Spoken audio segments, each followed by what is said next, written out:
Hello மக்களே, அன்னைக்கு ஒரு நாள் சோஃபாவில் உட்காந்து செல் நோண்டிட்டு இருந்தேங்க. திடீர்னு பசிக்கிற மாதிரி இருந்துச்சு. சரி சாப்பாடு சாப்பிட்டு ரொம்ப போர் அடிக்குது, சரி கிச்சனில் கிடைக்கிறத வச்சு சமைச்சு சாப்பிடலாம்னு சொல்லிட்டு சரி நானும் கிச்சனில் சமைக்கிற மாதிரி ஏதோ கிடைக்குதா அப்படின்னு சொல்லிட்டு தேட ஆரம்பிச்சிட்டேன். காய்கறியில் போய் பார்த்தா நிறைய காய் இருந்துச்சு. அதில் எனக்கு ஃபர்ஸ்ட் எடுத்துட்டு இந்த முட்டைக்கோசை பார்த்த உடனே அதை வச்சு எதை செஞ்சு சாப்பிடலாம்னு தோணுச்சா, அதனால அந்த முட்டைக்கோசை மட்டும் அங்கேருந்து எடுத்துட்டு வந்துட்டேங்க. இந்த முட்டைக்கோசை வச்சு தான் நீ சூப்பராக ஒரு முட்டைக்கோஸ் 65 செய்ய போகிறோம். அந்த முட்டைக்கோசை அங்கேருந்து எடுத்துட்டு வந்து நல்லா ஃப்ரெஷ்ஷான தண்ணியில் கழுவினதுக்கு அப்புறமா அந்த முட்டைக்கோசை நமக்கு தேவையான ஷேப்பில் கட் பண்ணி எடுத்துக்கலாங்க. அந்த முட்டைக்கோசெல்லாம் ஒரு ஷேப்பு கட் பண்ணதுக்கு அப்புறமா அதை அப்படியே எண்ணெயில் போட்டெல்லாம் அப்படியே பிரிஞ்சு போயிரும் போலங்க. அதனால நான் ஒரு ஐடியா பண்ணேன். ஃப்ரூட்ஸ் குத்தி சாப்பிட்ற அந்த குச்சி எடுத்துட்டு வந்து அந்த முட்டைக்கோசில் அப்படியே சொருவி வச்சுட்டேங்க. அந்த நேரத்தில் சடனாக எனக்கு அந்த பிளான் தாங்க தோணுச்சு. அதனால தான் அந்த குச்சி எடுத்துட்டு வந்து அந்த முட்டைக்கோசில் குத்திட்டு இருந்தேன். ஆனால் இது எந்த அளவுக்கு ஒர்க் ஆகும் அப்படிங்கிறது எனக்கு தெரியல. இருந்தாலும் ஒரு நம்பிக்கையில் தான் ட்ரை பண்ணி பார்த்துட்டு இருந்தேன். கொஞ்ச நேரத்துக்கு அப்புறமா எனக்கு எந்த அளவுக்கு தேவையோ அந்த அளவுக்கு முட்டைக்கோசை கட் பண்ணி அந்த குச்சை பூரா சொருவி எடுத்துக்கிட்டேங்க. அதுக்கப்புறம் என்ன, அந்த முட்டைக்கோசுக்கான 65 மசாலாவை ரெடி பண்ணலாம் வாங்க. கட் பண்ணி வச்சிருக்க அந்த வெஜிடபிள் ஒரு பாத்திரத்தில் கொட்டதுக்கு அப்புறமா நமக்கு தேவையான அளவுக்கு 65 மசாலா, கொஞ்சோண்டு கார்ன்ஃபிளவர், கலருக்காக கொஞ்சமா அந்த ஃபுட் கலர் ஆட் பண்ணிக்கலாங்க. அப்புறம் சின்ன உரல்ல இடிச்ச இஞ்சி பூண்டு பேஸ்ட்டையும் ஒரே ஒரு எலுமிச்சை பழத்தை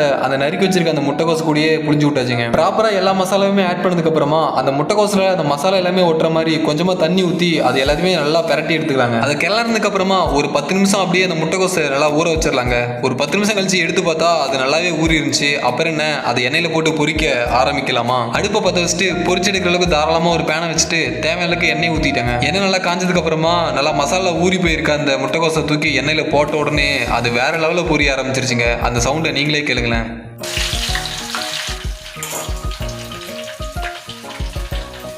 ஆஹா, வாசனை சும்மா கும்முன்னு இருக்குங்க. ஐயோ, அந்த வாசம் வந்ததுக்கு அப்புறமா என்னால் வெயிட் பண்ணவே முடியல. அதனால் சீக்கிரமா வெந்துருச்சான்னு பார்த்துட்டு அந்த முட்டைக்கோசை அப்படியே எடுக்க ஆரம்பிச்சிட்டேங்க. பார்க்கறதுக்கு அச்சசல் அப்படியே சிக்கன் 65 மாதிரியே இருந்துச்சு.